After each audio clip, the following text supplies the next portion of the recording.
నమస్తే అందరికీ, నేను భార్గవ్. ప్రస్తుతానికి ఈరోజు మన గెస్ట్ బల్మూర్ వెంకట్ ఎమ్మెల్సీ గారు ఉన్నారు నాతో పాటు. నమస్తే వెంకట్. నమస్తే. యా, ప్రభుత్వం వచ్చి 2.5 సంవత్సరాలు దాటిపోయింది. మీరు కూడా గత ప్రభుత్వంలో ఫైట్ చేశారు, నిరుద్యోగుల తరపున కొట్లాడారు, ప్రజా సమస్యల గురించి మాట్లాడారు.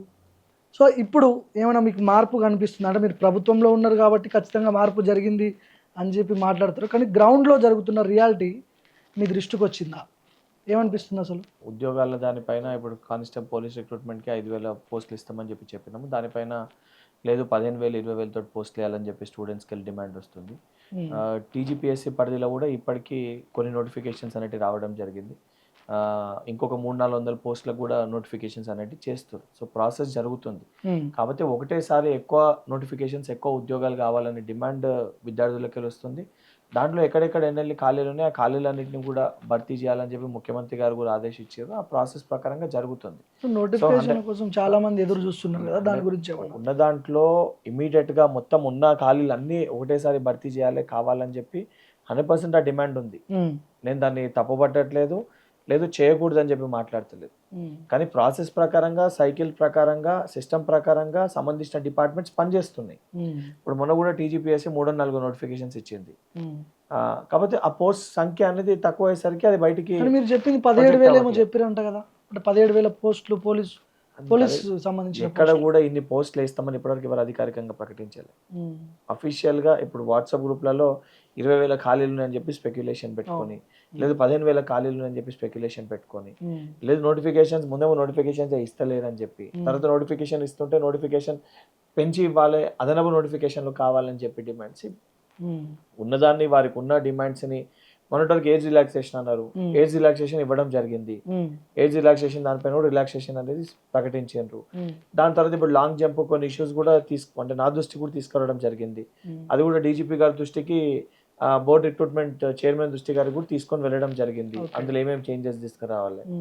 సో చేయాల్సిన ప్రయత్నాలన్నీ చేస్తున్నాము. ఉన్న ఖాళీలన్నింటినీ కూడా భర్తీ చేయాలి. కేవలం ఇవే కాదు, అంటే ప్రతి 6 నెలలకు ఒకసారి నోటిఫికేషన్ ఇవ్వాలి, ప్రతి 6 నెలలకు ఒకసారి అవకాశం కల్పించాలని ఒక ఆలోచనతోటి ప్రభుత్వం పనిచేస్తుంది. 2.5 ఏళ్ల నుంచి ప్రతి 6 నెలలకు ఒకసారి నోటిఫికేషన్ అన్నారు కదా, ఇప్పటి వరకు ఎన్ని నోటిఫికేషన్? ఫస్ట్ 2 ఇయర్స్ ఇప్పటివరకు 70,000 పైచీలకు నియామకాలు అనేవి జరిగినాయి. 70,000 పైన నియామకాలు అనేవి జరిగినాయి. దాంట్లో సరే వివిధ కారణాలు, పాత గవర్నమెంట్ నోటిఫికేషన్లు ఇచ్చింది. ఇప్పుడు for example DSC notification fill up చేసి బయట వాళ్ళు మాట్లాడేది కూడా అదే, బీఆర్ఎస్ ఇచ్చే నోటిఫికేషన్లు అని చెప్పి మనం ఆపలేదే. ఇప్పుడు డిఎస్సికి సంబంధించి బీఆర్ఎస్ ఇస్తుంది అని చెప్పి చెప్పిండ్రు. తర్వాత ఆ ప్రాసెస్ ని వాళ్ళు కంప్లీట్ చేయలేదు, తూతు మంత్రంగా నోటిఫికేషన్ ఇచ్చి కంప్లీట్ చేయలేదు. దాని తర్వాత డిఎస్సి నోటిఫికేషన్ ఇచ్చి 3 నెలల లోపల ప్రక్రియ పూర్తి చేసి నియామకాలని కూడా ఇవ్వడం జరిగింది. నోటిఫికేషన్ల గురించి మాట్లాడుకుంటే చాలా చాలా మాట్లాడాల్సి వస్తుంది. జియో 46 పోలీస్ కానిస్టేబుల్ సంబంధించి అన్ని మాట్లాడాల్సి వస్తే అంత టైం లేదు కాబట్టి మనకి. మీరు చెప్పినటువంటి మేనిఫెస్టోలో పెట్టినటువంటి ఒకే ఒక ప్రశ్న ఒకటే, దీనికి ఈ ఎడ్యుకేషన్ గురించి, నోటిఫికేషన్ గురించి క్లోజ్ చేద్దాం. మనం 2 లక్షల ఉద్యోగాలు ఏడాదిలో ఇస్తామని చెప్పి మీరు మేనిఫెస్టోలో పెట్టారు. దాని ఒక్కదానికి సమాధానం చెప్పండి. అంటే ఉన్నదానికి ఏదైతే 2 లక్షల ఉద్యోగాలు ఇస్తామని చెప్పి మేనిఫెస్టోలో పెట్టినామో దానికి అనేక కారణాలు, అనేక ఇబ్బందుల వల్ల కొద్దిగా జాప్యం, ఆలస్యం అనేది జరిగింది. నేను ఎక్కడ కూడా దాన్ని ఎక్కడ లోపం జరుగుతుంది, అడ్మినిస్ట్రేషన్ ప్రాసెస్ సంబంధించి పాత నోటిఫికేషన్స్ అన్నిటిని మనం కంప్లీట్ చేసి కోర్టు ఏదైతే చిక్కుముడ్లు కానీ ఈ ఇచ్చిన నోటిఫికేషన్స్ కూడా నియామకాలు చేసుకోవాలంటే మీకు కూడా దానిపైన అవగాహన ఉంది. ఏ రకంగా కోర్టుకి వెళ్ళి ఎన్ని ఇబ్బందులు అయినాయి, ఒక నోటిఫికేషన్ ని కంప్లీట్ చేయడానికి న్యాయస్థానాన్ని, హైకోర్టులో, సుప్రీంకోర్టులో ఎన్ని కేసులు గెలవాల్సి వచ్చింది. అవన్నిటిని కూడా సబ్సిడైజ్ చేసుకొని మనం 6 months బ్యాక్ అన్ని కూడా క్లోజ్ అయినాయి. మనకు పాత నోటిఫికేషన్స్ అన్ని కూడా కంప్లీట్ అయినాయి. దాని తర్వాత ఖాళీలు ఎన్ని ఉన్నాయనే దానిపైన డీనోటిఫై చేసుకొని, ఎన్ని వేకెన్సీస్ ఉన్నాయండి అన్నిటిపైన తీసుకొని ఇప్పుడు ఆ ప్రాసెస్ స్టార్ట్ చేసాం. సో నెక్స్ట్ 6 months లోపల, ఈ ఇయర్ ఎండ్ లోపల ఉన్న ఖాళీలన్నింటినీ కూడా మనం అనుకునే ఆ ఫిగర్ మాక్సిమం నోటిఫికేషన్స్ ఇచ్చి మాక్సిమం ఉద్యోగాన్ని భర్తీ చేయాలని ఒక దృష్టిలో ప్రభుత్వం పనిచేస్తుంది. అండ్ గవర్నమెంట్ కి ఇవ్వాలని ఉద్దేశమే ఉంది. అండ్ 100% శాంటిటీ తోటి, 100% చిత్తశుద్ధి తోటి, 100% ట్రాన్స్పరెన్సీ తోటి.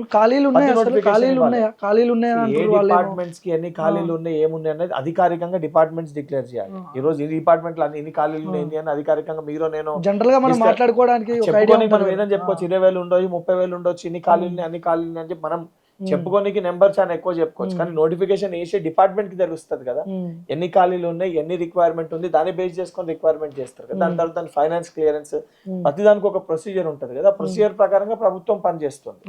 అండ్ ప్రతి ఇష్యూని కూడా ప్రతిపక్షంలో ఉన్నప్పుడు ఏ రకంగా అయితే కొట్లాడడం, ఈ రోజు కూడా ఇష్యూస్ మా దృష్టికి వస్తే ప్రభుత్వం దృష్టికి, సంబంధించిన డిపార్ట్మెంట్ దృష్టికి తీసుకొని వెళ్ళడం జరుగుతుంది. వాటిని వీలైనంత వరకు రిజాల్వ్ చేయడం కూడా జరుగుతుంది. అసలు పైసలు ఉన్నాయా ప్రభుత్వం దగ్గర, డబ్బులు లేవా, లేకపోతే ఎందుకు ఆర్థిక పరిస్థితి బాగాలేదా, ఎందుకు ఇవ్వలేకపోతున్నారు ఉద్యోగాలు? గవర్నమెంట్లో ఫైనాన్షియల్ గా క్రైసిస్ ఉన్నమాట వాస్తవం. ఉన్నమాట అది ముమ్మాటికి వాస్తవం. దాంట్లో కూడా ఏదైతే ప్రతి దాన్ని కూడా వెల్ఫేర్ స్కీమ్స్ ని ఆపట్లేదు, డెవలప్మెంటల్ యాక్టివిటీస్ ని ఆపలేము, అట్లా అని చెప్పి ఉద్యోగాలు ఇవ్వకుండా ఆపలేము. ప్రతి దాన్ని కూడా బ్యాలెన్స్ చేసుకుంటూ ప్రభుత్వము, ఫైనాన్స్ డిపార్ట్మెంట్ ఇబ్బందులు ఉన్నప్పటికీ కూడా చేయాల్సిన బాధ్యత మా పైన ఉంది. మేము చెప్పినప్పుడు అది మా రెస్పాన్సిబిలిటీ. చేస్తామని అంటున్నాం కదా, మేము చెయ్యము లేదు కుదరదని మాట్లాడట్లే కదా, కాబట్టి కొద్దిగా ఆలస్యం. కానీ మేనిఫెస్టోలో పెట్టే ముందు రేవంత్ రెడ్డి గానీ మీరు గానీ అంచనా వేయలేకపోయారా ప్రభుత్వం బయట ఏర్పడ్డ తర్వాత ఎట్లా అమలు చేయాలి? లోన్స్ హామీలు మాత్రం చాలా ఇచ్చారు. లోన్స్ అనేటి 3 లక్షలు హామీల గురించి చెప్పుకుంటే మేము ఇచ్చిన దానికంటే పావలా ఎక్కువనే చెప్పారు బీఆర్ఎస్ పార్టీ వాళ్ళు. వాళ్ళు ఓడిపోయారు, వాళ్ళది అయిపోయింది కదా. విషయం భార్గవ్, నువ్వు హామీల గురించి మాట్లాడితే మేము ఇచ్చిన దానికంటే ఒక పావలా ఎక్కువనే చెప్పారు. మేము 2 లక్షలు అంటే 2,50,000 అన్నారు, మేము 15,000 ఇస్తామంటే వాళ్ళు 17,000 ఇస్తామన్నారు, మేము మహిళలకు 2,500 అంటే వాళ్ళు 3,000 ఇస్తామని చెప్పారు, మేము పెన్షన్ 4,000 అంటే వాళ్ళు 5,000 చెప్పారు, మాకంటే ఎక్కువనే చెప్పారు. కానీ ప్రజలు వాళ్ళని నమ్మలే. అండ్ ప్రజాప్రభుత్వం గౌరవ ముఖ్యమంత్రి రేవంత్ రెడ్డి గారు ఒక సంకల్పంతో ఇవన్నిటిని కూడా స్ట్రీమ్ లైన్ చేయాలని చెప్పి అధికంగా అంటే 11% వడ్డీతో తీసుకొచ్చిన లోన్స్ కూడా ఆ ఇంట్రెస్ట్ రేట్ తగ్గడానికి ఈ రోజు 7%, 7.5% కి కుదించుకొని ఈ రోజు అవన్నిటిని కూడా సబ్సిడైజ్ చేసుకొని ఇన్కమ్ ని కూడా ఏదైతే పెంచుకొని ఇవన్నిటిని కూడా స్ట్రీమ్ లైన్ చేయ ఒక ప్రతిపాదనతో ప్రభుత్వం పనిచేస్తుంది. సో దాంట్లో కొద్దిగా ఆటంకాలు అనేవి జరుగుతున్నాయి. నేను జరగట్లేదు 100% మేము అన్ని క్లియర్ కట్ గా చేసేస్తున్నాం, అన్ని కరెక్ట్ గా చేస్తామని మేము చెప్తలేము, ప్రయత్నం చేస్తున్నాం. ఇంకో 2.5 years మాత్రమే ఉంది. లాస్ట్ 1 year ఏమో అది ఎలక్షన్ మోడ్, అది లెక్కలోకి రాదు. అంటే మీకు ఇంకొక 1.5 year మాత్రమే ఉంది చేయడానికి కానీ, అమలు చేయడానికి కానీ, ఇవ్వడానికి కానీ. ఈ 1.5 yearలో ఎట్లా సాధ్యమవుతుంది? అవి చెయ్యనీకే ఏ రకంగా సాధ్యం చెయ్యాలనే ఉద్దేశంతో ఇప్పుడు డెవలప్మెంటల్ యాక్టివిటీస్ ఉన్నాయి. ఇప్పుడు మెట్రో దాన్ని కూడా చూసినాము. ఇవాళనే ముఖ్యమంత్రి గారితో మేము ప్రెస్ మీట్ అడ్రస్ చేసి రావడం జరిగింది. మెట్రో ఎక్స్పాన్షన్ సెకండ్ ఫేజ్ కి ప్రయత్నం చేస్తే కూడా ఏ రకంగా కేంద్ర ప్రభుత్వం దాన్ని అడ్డుకుంటుందో మనం చూసినాం. సరే, ఇబ్బందులు అనేటి 100% పొలిటికల్ గా కేంద్ర ప్రభుత్వం సహకరించకపోవడం ఉన్న ఇబ్బందులు ఉంటాయి. అన్నిటిని స్ట్రీమ్ లైన్ చేసుకుంటూ మొన్నటికి ఇప్పుడు ఫార్మర్స్ ఉన్నారు. మొదట్లో రుణమాఫీ మంచిగానే ఉంటుండగా మోడీతో రేవంత్ రెడ్డి గారు బడే బాయ్ చోటే బాయ్ మంచిగా సభలో కూడా రాష్ట్ర ముఖ్యమంత్రి, ప్రధానమంత్రి గారి దగ్గరికి మనము ట్యాక్స్ కడుతున్నాం, మనకి రావాల్సిన నిధులు మనకి రావాలని చెప్పి వెళ్ళి అడగాల్సిన బాధ్యత రాష్ట్ర ముఖ్యమంత్రి గారి పైన ఉంది. ఆ మేరకు మన బాధ్యతని మనం చేస్తున్నాం. వారు కూడా దాన్ని మేము చేస్తామని సానుకూలంగా స్పందిస్తూనే మళ్ళీ ఇక్కడ ఉన్న వారి బీజేపీ రాష్ట్ర నాయకులు మీరు ఇచ్చేస్తే డెవలప్మెంట్ అయితే భారతీయ జనతా పార్టీ పరిస్థితి ఏంది, పొలిటికల్ గా మన ఇంటెన్షన్ ఏందని కిషన్ రెడ్డి వంటి వ్యక్తులు కొన్ని విషయాల్లో ఆపే ప్రయత్నం చేస్తారు. సో ఇబ్బందులు ఉన్నాయి, ఇబ్బందులు లేవని కదా, 100% ఇబ్బందులు ఉన్నాయి. ఇప్పుడు జపాన్కి వెళ్ళి మనం ఏదైతే కేంద్రానికి వెళ్ళి జపాన్కి వెళ్ళి ఒక బ్యాంక్ తోటి మనం కుదిర్చుకొని లోన్ తీసుకొని వచ్చి ఇక్కడ సెంట్రల్ గవర్నమెంట్ మీడియేషన్ తోటి సెకండ్ ఫేజ్ కి నిధులు తీసుకొచ్చుకునేది ఉంటే ఈ రోజు ఆ పైసలు పడ్డాక కూడా నిధులు అనేవి మనకు రిలీజ్ అవ్వట్లేదు. సో అనేకమైన ఇబ్బందులు ఉన్నాయి. ఇబ్బందులు లేక బడే బాయ్ చోటే బాయ్ అనంత మటుకు ఆంధ్రప్రదేశ్ కి ఇచ్చినట్టు, బీహార్ కి ఇచ్చినట్టు తెలంగాణ నిధులు తెచ్చుకుంటున్నాడు కదా, వాళ్ళకి రావాల్సిన వాళ్ళు అలయన్స్ గవర్నమెంట్ లో ఉన్నారు. లేకపోతే వాళ్ళ ఈరోజు భారతీయ జనతా పార్టీ ఎట్లా పనిచేస్తుంది, కేంద్ర ప్రభుత్వం ఎట్లా పనిచేస్తుంది, వాళ్ళ రూలింగ్స్. ఇప్పుడు అహ్మదాబాద్ కి సెకండ్ ఫేజ్ మెట్రోకి పైసలు ఇచ్చారు, ఉత్తరప్రదేశ్ కి సెకండ్ ఫేజ్ మెట్రోకి పైసలు ఇచ్చారు, తెలంగాణకి ఈయనకి నొప్పింది అడగాల్సిందే కూడా 8 మంది ఎంపీలు వాళ్ళని కూడా గెలిపించినాం కదా. ఇంకోటి వాళ్ళేదో మనం అడుగుతలేం కదా, రావాల్సిన హక్కు మనం అడుగుతున్నాము, దాన్ని వాళ్ళు ఇస్తలేరు. సో ఇవన్నిటినీ కూడా ఇబ్బందులు ఉన్నాయి. ఇబ్బందులు అన్ని ఉన్నప్పటికీ కూడా 100% మేము ఇచ్చిన ప్రతి గ్యారంటీని కూడా నిలబెట్టుకుంటాము. ఇవన్నీ మేము నిరూపించుకొని ఇవన్నీ పెట్టుకొని దీన్ని రిఫరెండం గా పెట్టుకొని నెక్స్ట్ ఎలక్షన్స్ లోకి వెళ్ళడం జరుగుతుంది. ఓకే, ఇది కొద్దిసేపు పక్కన పెడదాం. మీనాక్షి రాజ్యసభ సభ్యత్వం తిరస్కరణ కావడానికి తెలంగాణ కాంగ్రెస్ నాయకులే కారణం అని చెప్పి మధ్యప్రదేశ్కి సంబంధించిన ఒక మంత్రి, సరే మీరు సాధారణ వ్యక్తులు మాట్లాడుకుంటే అది వేరు, విషయం చెప్తా, ఒక మంత్రి, ఒక బీజేపీ సంబంధించిన మంత్రి అనడం ఎట్లా చూడాలి దీన్ని? బట్టగాల్చి పైనకి ఏదన్నా మాట్లాడవచ్చు. తెలంగాణకి సంబంధించిన నాయకులే దీనికి కారణం అని చెప్పి భారతీయ జనతా పార్టీ నాయకులు మాట్లాడతారు. మరి వీళ్ళకి చెప్పింది ఎవరు మాట్లాడమని ఇక్కడ ఉన్న బీఆర్ఎస్ పార్టీ నాయకులు చెప్పారా, బీజేపీ పార్టీ నాయకులు చెప్పారా, లేదా ఇక్కడ ఉన్న కాంగ్రెస్ పార్టీ నాయకుడు పోయి ఆ మంత్రితోటి మాట్లాడిండా? మాట్లాడితే ఆ మనిషి ఎవడో కలిసిన విషయాలు బయట పెట్టొచ్చు కదా. ఆయన క్లియర్ గా చెప్తున్నాడు, వాళ్ళ పార్టీ వాళ్ళ మనుషులే అని చెప్తున్నాడు. చెప్పనీకి ఏముంది భార్గవ్ భాయ్, నువ్వు ఛానల్లో పనిచేస్తే నువ్వు ఈ ఛానల్ ఇన్ఫర్మేషన్ ఇంకో ఛానల్ కి ఇస్తున్నా, నీ పైన బట్టగాల్సిందని పైన వేయచ్చు, అది నిజమైపోతుందా? ఇప్పుడు సంబంధం లేనిది అసలు మనం డిస్కస్ చేయాల్సింది ఏంది అప్రజాస్వామ్యబద్ధంగా ఇప్పుడు ఆ బాధితురాలు మాట్లాడింది కూడా అవాస్తవం అంటారా? ఆ బాధితురాలు ప్రెస్ మీట్ లో కాంగ్రెస్ కి సంబంధించిన ఒక పిఏ వచ్చి డిస్కషన్ దేనిపైన జరగాలి ఫైల్ అడిగిండు అనేది ఇప్పుడు చాలా బాధాకరం ఏందనంటే అన్డెమోక్రటిక్ గా అప్రజాస్వామ్యబద్ధంగా అసలు ఆ కేసు డీటెయిల్స్ మెన్షన్ చేయాల్సిన అవసరమే లేదు రూల్ ప్రకారంగా. ఎందుకంటే ఒక ప్రైవేట్ కంప్లైంట్ దానిపైన ఎటువంటి సెక్షన్స్ ఇంకా దాఖలు కాలే, అది రిజిస్టరే కాలే, ఎఫ్ఐఆర్ కాలేదు. కానప్పుడు ఆ డీటెయిల్స్ మెన్షన్ చేయాల్సిన అవసరమే ఉండదు అఫిడవిట్ లా. దాన్ని మెన్షన్ చేయలేదని సాకుగా చూపించి ఈ రోజు ఏదైతే గాంధీజం గాంధీ ఫాలోవర్ అయిన ఒక మహిళ మీనాక్షి నటరాజన్ గారు నామినేషన్ రిజెక్ట్ చేసి, అంటే ఎలక్షన్స్ కంటెస్టే చేయనీయకుండా అప్రజాస్వామ్యబద్ధంగా ఎన్నికలే పోటీ చేయనీయకుండా ఏదైతే అధికారాన్ని దుర్వినియోగం చేసి ఈరోజు ఎలక్షన్ కమిషన్ కూడా భారతీయ జనతా పార్టీకి తొత్తులు లేక పనిచేస్తే దానిపైన డిస్కషన్ పెట్టాల్సింది పోయి, దానిపైన నువ్వు ప్రశ్న అడగాల్సింది పోయి, మీ కాంగ్రెస్ నాయకులే దీనికి కారణం అని చెప్పి మాట్లాడుతున్నాం అంటే మనం ఏ స్టేజ్ లో ఉన్నా మనం ఒకసారి ఆలోచించాలి. ఇప్పుడు ఆమె ఇన్ఛార్జ్ గా ఉండడం మీ పార్టీలోనే చాలా మందికి ఇష్టం లేదు అనేది వినపడుతుంది. అందుకనే అడిగిన ఎవరైనా మీకు చెప్పిండ్రా గతంలో స్పెక్యులేషన్స్ మీనాక్షి నటరాజన్ గారు ఇన్ఛార్జ్ గా వచ్చినాక మనస్ఫూర్తిగా యాక్సెప్ట్ చేస్తున్నారు. 100% తెలంగాణ రాష్ట్రంలో ఉన్న ప్రతి మా కాంగ్రెస్ కుటుంబ సభ్యులు మీనాక్షి నటరాజన్ గారిని యాక్సెప్ట్ చేయడం జరిగింది. వారిని మా కుటుంబ పెద్దగా భావించడం జరిగింది. వారు తీసుకొని పార్టీ బలోపేతానికి వారు తీసుకుంటున్న నిర్ణయాల పట్ల కూడా అందరము చిత్తశుద్ధితోటి పనిచేయడం జరుగుతుంది. ఓకే, ఇందులో ఎటువంటి డౌట్స్ లేవు. కానీ మేము కుటుంబ సభ్యుల లెక్క కలిసిమెలిసి ఉంటే దీన్ని జీర్ణించుకోలేక తట్టుకోలేక మా పైన బురద జల్లే ప్రయత్నము, ఇక్కడ బీఆర్ఎస్ బీజేపీ కలిసి ఆడుతున్న ఒక డ్రామా ఇది. అప్రజాస్వామ్యబద్ధంగా భారతీయ జనతా పార్టీ చేసిన దాని గురించి మాట్లాడతలేరు. భారతీయ జనతా పార్టీ 2 స్థానాలు వాళ్ళకి గెలవడానికి అవకాశం ఉన్నప్పుడు 3 నామినేషన్లు వేసి ఎలక్షన్లకు పోకుండా కాంగ్రెస్ నామినేషన్ రిజెక్ట్ చేసి వారు ఒక రాజ్యసభ సీటును కొట్టేసిన విషయం పైన మాట్లాడతలేరు. కాంగ్రెస్ పార్టీలో కోవట్లు ఉన్నారు, కాంగ్రెస్ పార్టీ వాళ్ళ ఇన్ఫర్మేషన్ ఇచ్చిండ్రు అని చెప్పి ఇష్యూని డైవర్ట్ చేస్తారు. మీడియా కూడా ఆ డైవర్ట్ అయిన ఇష్యూని పట్టుకొని మీరు నన్ను ప్రశ్నలు వేస్తారు. మీనాక్షి నటరాజన్ పక్కన పెడదాం. పిసిసి అధ్యక్షుడు మహేష్ కుమార్ గౌడ్ పై ఒక ప్రముఖ ఛానల్లో వరుస కథనాలు వచ్చినాయి. గాంధీ భవన్లో బీర్ సీసాలు కనపడుతున్నాయి, ఆయన మొత్తం విదేశాలకు పోయి ఎంజాయ్ చేస్తున్నాడు, అసలు గాంధీ భవన్ పట్టించుకోవట్లేదు, అసలు ఇక మొత్తం ఆయన వచ్చిన తర్వాతనే ఆగమైపోయిందనే లైన్లో ఒక రోజుకి ఒక బులెటిన్లో ఆయన మీద నెగిటివ్ వార్తలు ప్రసారం చేశారు. నువ్వే మాట్లాడుతున్నప్పుడు నెగిటివ్ వార్తలు ప్రచారం చేసిరని నువ్వే చెప్తున్నావు. ఇప్పుడు ఏ ఛానల్ అన్నా ఒక వ్యక్తిని టార్గెట్ చేసి ఆయన పైన నెగిటివ్ వార్తలు ప్రచారం చేసినంత మటుకు వాస్తవాలు అయిపోవు కదా. ఇప్పుడు వాళ్ళకు ఉన్నదో వ్యక్తిగత ఇబ్బంది వలన, వాళ్ళకు ఉన్నదో ప్రాబ్లమ్స్ వలన చూపించే ప్రయత్నం చేశారు. నిజంగా ఏదైనా ఆధారాలతో సహా తీసుకొని వస్తే నువ్వు అన్నట్టు అన్ని ఛానళ్లలో కూడా వేస్తారు. ఎక్కడ రాలేదు, ఒక ప్రముఖ మీడియా ప్రముఖ మీకు చెప్తున్నా, దాంట్లోనే వారికి ఏం ఇబ్బందులు ఉన్నాయో, వారికి ప్రభుత్వంతో ఏం ప్రాబ్లమ్స్ ఉన్నాయో వారి ఛానల్లో వాళ్ళు వేసుకోవడం జరిగింది. మహేష్ కుమార్ గౌడ్ తెలంగాణ కాంగ్రెస్ పార్టీ అధ్యక్షుడు అయిన రోజుకెళ్ళి వారు పార్టీ బలోపేతం కోసము పార్టీని ఏదైతే గ్రాస్ రూట్ లెవెల్లో స్ట్రెంథెన్ చేయడానికి మండల స్థాయి కమిటీలు కానీ, గ్రామ స్థాయి కమిటీలు కానీ, ఎస్ఏఆర్ పైన కానీ కంప్లీట్గా వారు టైం కేటాయించి పార్టీని బలపరుస్తారు. ఎందుకంటే అదే పీసీసీ కమిటీలో నేను కూడా ఉపాధ్యక్షునిగా పనిచేస్తాను. నేను కూడా ఒక పార్లమెంట్ ఇన్ఛార్జ్గా ఉన్నా. మొదట నిజామాబాద్ ఉండే, ఇప్పుడు నల్గొండ పార్లమెంట్ ఇన్ఛార్జ్గా ఉన్నా. నాకు తెలుసు 2 రోజులకు ఒకసారి మేమన్నా అలసిపోతాం, ఏంది మీటింగ్స్, ఏంది రెగ్యులర్ ఫాలో అప్ అని.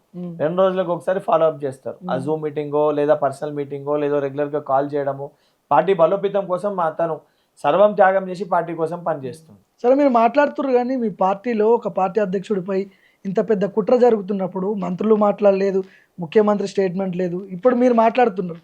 అప్పుడు ఏం జరిగింది, ఎందుకు మాట్లాడలేదు? ప్రతి దాంట్లో కూడా ఆ రోజు అడిగినప్పుడు కూడా స్పందించడం జరిగింది, ఖండించడం జరిగింది. నేను కాదు, ఎవరిని అడిగినా కూడా అందరు స్పందించారు, ఖండించారు. అందరం కూడా మేము మహేష్ అన్నతో ఉన్నామని చెప్పి చాలా క్లియర్ కట్ గా చెప్పడం జరిగింది. ఇందులో ఇప్పుడు ఏమైపోయిందనంటే కాంగ్రెస్ పార్టీ గ్రౌండ్ లెవెల్లో ఏదైతే కాంగ్రెస్ పార్టీకి ప్రభుత్వం పట్ల ఒక పాజిటివిటీ ఉంది. ఈ రోజు దీన్ని ఎట్లన్నా ఏదో ఒకటి చేసి వీళ్ళు కొట్లాడుకుంటారంటే వీళ్ళు కలిసిమెలిసి కుటుంబ సభ్యులు లెక్క ఉన్నారని చెప్పి మా మధ్యలో చిచ్చు పెట్టడానికి కొంతమంది ప్రయత్నాలు చేస్తారు. ఎవరన్ని ప్రయత్నాలు చేసినా కాంగ్రెస్ పార్టీ మేము కుటుంబ సభ్యుల లెక్క కలిసిమెలిసి ఉంటాము. ప్రజలకు ఇచ్చిన సంక్షేమము, ప్రజలకి చేయాలన్న అభివృద్ధి ధ్యేయంగా పెట్టుకొని రైజింగ్ తెలంగాణ 2047 స్లోగన్ నినాదంతో అటు ప్రభుత్వ పరంగా మా ముఖ్యమంత్రి ఆధ్వర్యంలో, పార్టీ పరంగా పిసిసి అధ్యక్షుని ఆధ్వర్యంలో వాళ్ళిద్దరు రథసారథులతోటి మేము ఏదైతే తెలంగాణ సంక్షేమాన్ని దృష్టిలో పెట్టుకొని పనిచేస్తాం తప్ప వీళ్ళు ఎన్ని చిచ్చులు పెట్టడానికి ప్రయత్నం చేసినా, మా మధ్యలో ఎంత కొట్లాడ పెట్టడానికి ప్రయత్నం చేసినా దీన్ని పట్టించుకునే పరిస్థితి ఉంటుంది. రేవంత్ రెడ్డి గారు హిట్లర్తో పోల్చుకున్నాడు, మొన్న ఒక స్టేట్మెంట్ ఇచ్చిండు. అంటే హిట్లర్ లాగా ఇక్కడ పరిపాలన చేయాలనుకుంటున్నారా? హిట్లర్ అనే విధానాన్ని కాదు, సందర్భంలో వారు ఉపయోగించింది ప్రజల సంక్షేమం కోసం. ఎవరన్నా అడ్డుకునే ప్రయత్నం చేస్తే, ప్రజలకి బాగుపడే విషయాలపైన ఎవరన్నా అడ్డుకునే ప్రయత్నం చేస్తే నేను హిట్లర్ లెక్క అవుతాను అనే ఒక సంబోధించి మాట్లాడటం జరిగింది. ఓకే, రేవంత్ రెడ్డి గారు 10 ఏళ్ళు ఈ కుర్చీ నాదే, 10 ఏళ్ళు నేనే ముఖ్యమంత్రి అంటుండు. మీరు చెప్పలేస్తారా 10 ఏళ్ళు నేను ఎమ్మెల్సీ సీట్లో ఉంటాను? బల్మూరి వెంకట్ చెప్తాడా? ఒక మహేష్ కుమార్ గౌడ్ చెప్పలేస్తాడా? ఈ రోజు వారు చేస్తున్న అభివృద్ధి, ప్రజల పట్ల వారికి ఉన్న కమిట్మెంట్, డెడికేషన్, 100% ప్రజలు మళ్ళీ కాంగ్రెస్ పార్టీకి ఓట్లేసి గెలిపిస్తారు.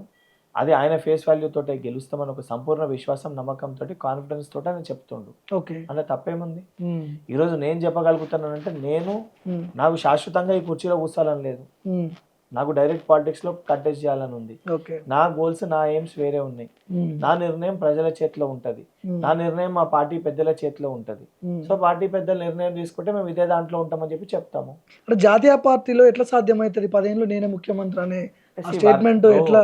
వారి ఎలక్షన్స్ కి బిఫోర్ కూడా నేను మళ్ళీ అధికారంలోకి వస్తే నేను ముఖ్యమంత్రి అవుతాను. అధికారంలో రావడం అది వేరు, నేను ముఖ్యమంత్రి ఎవరైతారు అనేది పార్టీ డిసైడ్ అవుతుంది. అది వారి ముందు కూడా చెప్పారు. అంటే వారికి ఉన్న కమిట్మెంట్స్ టువర్డ్స్ పబ్లిక్, పార్టీ పైన వారికి ఉన్న పట్టు, పార్టీ వారి పట్ల ఉన్న నమ్మకంతో వారు చెప్పడం జరిగింది. రేవంత్ లేకపోతే కాంగ్రెస్ నథింగ్. దీనికి ఏమంటారు మీరు? ఈ రోజు అధికారంలోకి రావడం నథింగ్. విషయం, రేవంత్ రెడ్డి అనేది మా కాంగ్రెస్ పార్టీకి ఫేస్ చేయాలి. మేము ప్రభుత్వాన్ని, డెవలప్మెంటల్ యాక్టివిటీస్ ఏదైనా అప్పుడు రాజశేఖర రెడ్డి గారు ఉన్నప్పుడు రాజశేఖర రెడ్డి గారి ఫేస్ తోటి వెళ్ళడం జరిగింది. ఈ రోజు రేవంత్ రెడ్డి గారు ఉన్నారు, రేవంత్ రెడ్డి గారి ఫేస్ తోటి మేము ఎన్నికల్లోకి వెళ్తాం. సో 100% రేవంత్ రెడ్డి గారితో పార్టీ, రేవంత్ రెడ్డి గారే అన్నారు కదా నేను లేకపోతే పార్టీ లేదని. నువ్వు నేను అనేది ఎక్కడిది?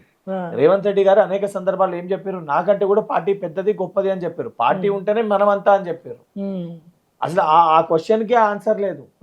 రేవంత్ రెడ్డి గారే చెప్తారు కదా తనకంటే పార్టీ పెద్దదని. తనే ఎన్నో సందర్భాలు యాక్సెప్ట్ చేసిండు కదా. మరి రేవంత్ రెడ్డి గారు లేకపోతే కాంగ్రెస్ పార్టీ లేదనే విషయం ఎడికెళ్ళి వస్తుంది? రేవంత్ రెడ్డి గారు అంగీకరించారు కదా రేవంత్ రెడ్డి గారి కంటే కూడా పార్టీ పెద్దది, గొప్పది అని. సరే, పాయింట్ కొద్దాం. మీరు అంటే ఇప్పుడు మా పదవులు వచ్చినాయి, మీరు అంతా అప్పుడు అంటే గ్రౌండ్లో తిరిగిర్రు, ప్రజల్లో తిరిగిర్రు, అవన్నీ నడిచినాయి. ఇప్పుడు పదవులు వచ్చిన తర్వాత కొంత ప్రజలకు దూరం అయిన తర్వాత, దూరం అంటే మీరు తిరగట్లేదని నేను అనట్లేదు, కొంత పదవులు వచ్చిన తర్వాత నీకు ఎంతసేపు పట్టింది కలవనికి? నువ్వు ఇంటర్వ్యూకి వచ్చినాక ఎంతసేపు పట్టింది నాకు కలవనికి? అంటే మా ప్రెస్ వాళ్ళకి కాదు, బయట సాధారణ ప్రజలు. ఇంటర్వ్యూ తీసుకొని వచ్చినావు కదా, ఎంతసేపు పట్టింది కలవనికి? ఎమ్మటే కలిసేసినారు. ఏజ్ గ్రూప్ పిల్లలు ఉన్నారు ఇక్కడ వచ్చినప్పుడు? మొత్తం యంగ్స్టర్స్ ఉన్నారు ఇక్కడ. పిల్లలే కదా వాళ్ళంతా, మా ఎన్ఎస్ఏ పార్టీ వాళ్ళు కాదు కదా. అవును, ఇప్పటిదాకా వచ్చిన వాళ్ళు, కలిసిపోయిన వాళ్ళు, వాళ్ళంతా కూడా ఇష్యూ బేస్డ్ వచ్చిన వాళ్ళే కదా. వాళ్ళకు కూడా ఏదో సమస్యలు ఉంటే కలవనీకి వచ్చిన వాళ్ళే కదా. ఈడేం సెటిల్మెంట్ చేయనీకో లేదా బంగారు కడాలు వేసుకొని ఇది వేసుకొని వాళ్ళు వచ్చి కూర్చోలేదు కదా. ఇక్కడ అంత పిల్లలే కదా, స్టూడెంట్సే కదా. ప్రజలకి అందుబాటులో ఉన్నాము, ప్రజలతోటి కనెక్టివిటీలు ఉన్నాం కాబట్టి ఇంత బలంగా గట్టిగా చెప్పాలి. నేను ఎందుకు ఆ క్వశ్చన్ అడగాల్సి వచ్చింది అంటే, బయట గ్రౌండ్ లో అసలు ప్రజలు మీ గురించి ఏం మాట్లాడుకుంటున్నారు అనేది మీకు ఒక క్లారిటీ ఉందా? 100% ప్రతి విషయం పైన సంపూర్ణ క్లారిటీ ఉంది మాకు. నువ్వు దాంట్లో ఎటువంటి ఇప్పుడు మాలాంటి వాళ్ళు ఇప్పుడు గ్రౌండ్ లోకి వెళ్ళి పబ్లిక్ తో మాట్లాడుతున్నప్పుడు, రైతులతో మాట్లాడుతున్నప్పుడు వాళ్ళు చెప్పేది ఏంటంటే కేసీఆర్ కి 10 ఏళ్ళు పట్టింది వ్యతిరేకత రావడానికి, రేవంత్ రెడ్డికి 2.5 ఏళ్ళనే వ్యతిరేకత వచ్చిందని చెప్పి చెప్తున్నారు. ఎందుకు? రైతులకి 150 కోట్లు పైన ఇప్పటివరకు బడ్జెట్ ఖర్చు పెట్టినందుక, రైతులకు రుణమాఫీ చేసినందుక, రైతు బీమా ఇచ్చినందుక, లేకపోతే మహిళల సంక్షేమం కోసం ఈరోజు అనేక కార్యక్రమాలు తీసుకొని వస్తున్నందుక, దేని గురించి వచ్చింది వ్యతిరేకత? ఇప్పుడు ఇవన్నీ పూర్తి స్థాయిలో జరగలేదని మీ పార్టీ మంత్రులే చెప్తున్నారు. అదే చెప్తున్నా, 90% మందికి రుణమాఫీ అయితే నువ్వు ఆ 90% చూపియవు. నువ్వు పోయి అడిగేది ఆ బాధ ఉన్న ఆ 1% నువ్వు చూపిస్తావు. ఎందుకంటే నీ బాధ్యత రానుకే చూపించాల్సిన బాధ్యత నీ పైన ఉంది, నువ్వు చేస్తావు. వచ్చిన ఎవడు కూడా అడగాడు. ఎవడన్నా పాజిటివ్ ముఖ్యమంత్రి గారి గురించి మాట్లాడి పాజిటివ్ మెసేజ్ ఇస్తే నువ్వు చూపించే ప్రయత్నం కూడా చేయవు. ఎందుకంటే అది పోదు, నీకు రీచ్ రాదు. నువ్వు నెగిటివిటీ నువ్వు ప్రచారం చేసే ప్రయత్నం చేస్తావు. ఈరోజు దాని కారణంగా నీకు కనబడేటివి కూడా అవే కనబడతాయి. ఒకసారి ఇంకో వైపు వచ్చి చూస్తే నీకు కనబడుతుంది. ఇప్పుడు 20,000 కోట్ల పైచీలకు రుణమాఫీ అయింది. ఆ పైసలు అయితే రుణమాఫీ అయిందే కదా. మీరు వార్తలలో చూస్తారు, సరే మీరు జరుగుతున్నాయి అనుకుంటారు, కానీ గ్రౌండ్లో అలా లేదు. గ్రౌండ్లో సిచ్యువేషన్ వేరే విధంగా ఉంది. మేము పోయి అడిగినప్పుడు వాళ్ళు చెప్పే మాటలు మీకు కూడా వింటే మీకు అర్థమవుతుంది, క్లారిటీ ఇస్తాం అంతే. వేరే లేదు. మేము పొద్దున్న లేస్తే మేము పబ్లిక్ లోనే తిరుగుతాం. నేనేమి ఎమ్మెల్సీ అయినా అని చెప్పి నేను పొద్దున్న లేసి ఇదే నారాయణగూడ, ఇదే హిమాయత్, ఇదే చిక్కడపల్లి, ఇక్కడనే నేను తిరిగేది. నాకు పొద్దున్నకి వెళ్ళి కూడా నా గవర్నమెంట్లు సాయంత్రం 6 అయితే పంపించేస్తా. 6 తర్వాత నేను మళ్ళీ బైక్ పైన నేను నా లైఫ్ సైకిలే ఇక్కడనే తిరిగేది. ఓకే. నా సర్కిల్ అంతా ఇక్కడనే నేను పోయేది. ఈరోజు ఎమ్మెల్సీ అయినా అని చెప్పి నేను బండి పైన తిరగకుంటాను, లేదా చాయ్ షాప్ల దగ్గర పోకుంటాను, లేదా బయట తిరగకుంటాను లేను. నేను ఇప్పటికి కూడా అదే లైఫ్లో ఉన్నా, నేను అక్కడే ఉన్నా. ఓకే. సో నాకు కూడా వాస్తవాలు ఏందో తెలుస్తుంది, ఎక్కడ ఏమి ఇబ్బంది. నేను కూడా చెప్తున్నా కదా, కొన్ని చోట్ల కొన్ని సెక్టర్స్ దగ్గర కొన్ని సెక్షన్స్ లో ప్రాబ్లం ఉంది, నేను కూడా చెప్తున్నా కదా. ఇప్పుడు పెన్షన్స్ మేము పెంచేస్తామన్నాము, అది చేయలేదు. నేనే చెప్తున్నా కదా. మహిళలకు 2500 ఉన్నాయి కొన్ని స్కీమ్స్ మేము ఇవ్వాలి ఉద్యోగాలు అన్నారు, అది ఇవ్వలేదు. నువ్వు కాదు, నేనే చెప్తున్నా కదా. తులం బంగారం అన్నారు, అది కూడా ఇవ్వలేదు కదా. కొన్ని రెండు మెజారిటీ ఇవ్వనే కనిపిస్తుంది. 12 కేంద్ర ప్రభుత్వం ఎన్ని రోజులకి అధికారంలో ఉంది? వాళ్ళు 15 ఏళ్ళ నుంచి వాళ్ళే ఉన్నారు. 12 ఏళ్ళు అవుతుంది. ప్రతి అకౌంట్లో 15 లక్షలు వేస్తామని ఎప్పుడు చెప్పారు? ఎప్పుడో చెప్పారు, ఫస్ట్ టర్మ్ లో అనుకుంటా. పడ్డాయా నీకు? లేదు. నీకు వచ్చినాయా 15 లక్షల రూపాయలు? 2 కోట్ల ఉద్యోగాలు అని చెప్పారు సంవత్సరానికి. 12 ఏళ్ళు అయితే ఎన్ని ఉద్యోగాలు ఇవ్వాలి? 24 కోట్ల ఉద్యోగాలు ఇవ్వాలి. మొత్తం 12 ఏళ్ళు కలిపి 2 కోట్ల ఉద్యోగాలు ఇచ్చిర్రా? ఇప్పుడు రేవంత్ రెడ్డి గారు మాట్లాడితే ప్రతి మహిళని కోటీశ్వరాలను చేస్తా అని చెప్పి అంటారు. అసలు మన బడ్జెట్ ఎంత, మన ఆదాయం ఎంత, మనం ఎట్లా కోటీశ్వరాలను చేస్తాం ఆడోళ్ళని అందరినీ? ఎవరినన్నా మనము పైసలు లేవంటారు, ఒక విషయం చెప్తాను, బడ్జెట్ లేదంటారు, లంక బిందెలు అన్నారు, మహిళల్ని కోటీశ్వర్లు చెయ్యాలనే ఒక స్లోగన్ ఆ రకంగా కావాలని ఒక ఆలోచన ప్రభుత్వానికి ఉందనేది. ఆ యొక్క విధానం ఇప్పుడు మహిళలందరినీ కోటీశ్వరులు చేయాలంటే మహిళలకి కావాల్సిన సంపద ఆ రకంగా రావాలి, మహిళలందరూ కూడా వాళ్ళ కాళ్ళపైన వాళ్ళు నిల్చునే విధంగా చేయాలి. అటువంటి ఒక సంక్షేమాన్ని ఉమెన్స్ గవర్నమెంట్ అలా ప్రభుత్వాన్ని తీర్చిదిద్దాలని ఒక మెసేజ్ గవర్నమెంట్ ఇవ్వాలనుకుంటుంది. ఓకే. సో అది చేయని దాన్ని దృష్టిలో పెట్టుకొని ప్రతి గవర్నమెంట్కి ఒక విజన్ ఉంటుంది. అది తెలంగాణ గవర్నమెంట్ విజన్. మహిళల్ని కోటీశ్వరాలు చేయాలనేది ఓ తెలంగాణ గవర్నమెంట్ ఒక విజన్. ఇప్పుడు విజన్ 2047 ఉంది. ఇప్పుడు బీజేపీ గవర్నమెంట్ వికసిత్ భారత్ అని ఉంది. ప్రతి ఒక్కరికి విజన్. ఇప్పుడు నువ్వు ఉన్నావు, నీకు కూడా లైఫ్ లో గోల్ ఉంటది. నేను పలానా ఓ ఛానల్ పెట్టాలి, ఆ ఛానల్ కి చైర్మన్ కావాలి, నీకు కూడా గోల్ ఉంటది కదా. ఇలా భార్గవ్ ఇవాళ రిపోర్టర్ లెక్క ఉన్నాడు, అది ఎట్లా సాధ్యం అవుతుంది అని అంటే అది అర్థం ఉంటుందా? గోల్ పెట్టుకోవడంలో తప్పు లేదు కదా, దాన్ని చెయ్యాలని ఆ దిశగా పనిచేయడంలో తప్పు లేదు కదా. దాన్ని కూడా తప్పు పడితే ఇప్పుడు మీ దాంట్లో కూడా ఇక ఉండేదే 2 ఏళ్ళు, ఇప్పుడే మొత్తం ఇష్టం వచ్చినట్టు చేద్దామని చెప్పి చాలా మంది ఉన్నారంట మీ దాంట్లో, మీ పార్టీ. ఒక విషయం, వాళ్ళ తర్వాత గెలుస్తామో గెలవని అనుకోనికి, స్పెక్యులేషన్ చెప్పుకోనికి ఏదన్నా మాట్లాడవచ్చు. ఇప్పుడు నువ్వు కూడా ఏంది, పూర్తి స్థాయిలో నమ్మకం ఉందా నెక్స్ట్ గెలుస్తామని? 100% గెలుస్తాం. నెక్స్ట్ టైం 119 అసెంబ్లీస్కి అయితే 90 పైగా సీట్స్ గెలుస్తాం. అంటే మీకు ప్రతిపక్షం, మీకు ఎవరు మీకు ఫైట్ ఇచ్చే పార్టీ ఏది? బీజేపీయా? ఇద్దరు కలిసి వస్తారు, కలిసి పోటీ చేస్తారా? 100% బీఆర్ఎస్ బీజేపీ కలిసే పోటీ చేస్తారు. కిషన్ రెడ్డిని పొట్టు తిడుతుండే లేస్తారు, రేవంత్ రెడ్డి గారు వీళ్ళంతా తిట్టుకుంటారు కదా మంచిగా. బీజేపీ బీఆర్ఎస్ కలిసి అదే చెప్తున్నాం, అందుకే మేము కిషన్ రెడ్డిని తిడుతున్నాం కదా. ఓకే, నువ్వు అన్నది కరెక్టే, అందుకే రేవంత్ రెడ్డి గారు పొట్టు తిడుతారు. బీఆర్ఎస్ వాళ్ళకు కూడా పడతలేదు. BRS BJP 100%. చివరగా చెప్పండి, క్యాబినెట్ ఎక్స్పాన్షన్ జరగబోతుంది తొందరలో. బల్మూరి వెంకట్ మంత్రిగా ప్రమాణ స్వీకారం చేయబోతున్నాడా? నేను ముందు చెప్పిన, అనేక సందర్భాల్లో చెప్పిన, అతి చిన్న వయసులో బల్మూరి వెంకట్ కి శాసన మండలి సభ్యునిగా అవకాశం రావడం జరిగింది. దానితో పాటు నాకు ప్రభుత్వ విప్పుగా మా పార్టీ అవకాశం ఇచ్చింది. మా ముఖ్యమంత్రి గారు, ఏఐసిసి మా అధ్యక్షుడు రాహుల్ గాంధీ గారు, ఖర్గే గారు, దాంతోపాటు కేసీ వేణుగోపాల్ గారు, పిసిసి అధ్యక్షుడు మహేష్ కుమార్ గౌడ్ గారు, బట్టి విక్రమార్క గారు అందరు కలిసి విప్పుగా ఉన్న అవకాశం ఇచ్చారు. దానితో పాటు పిసిసి ఉపాధ్యక్షునిగా ఉన్నా. నాకు వచ్చిన దాంతో నాకు ఇచ్చిన డ్యూటీస్ నేను ఫుల్ఫిల్ చేయడానికి చాలా సంతోషంగా, హ్యాపీగా ఉన్నా. అండ్ ఎవరు క్యాబినెట్లో ఉండాలి, ఎవరు ఉండకూడదు, ఎవరికి అవకాశం కల్పించాలనేది పార్టీ నిర్ణయం. మీకు మంత్రి కావాలని ఉందా లేదా?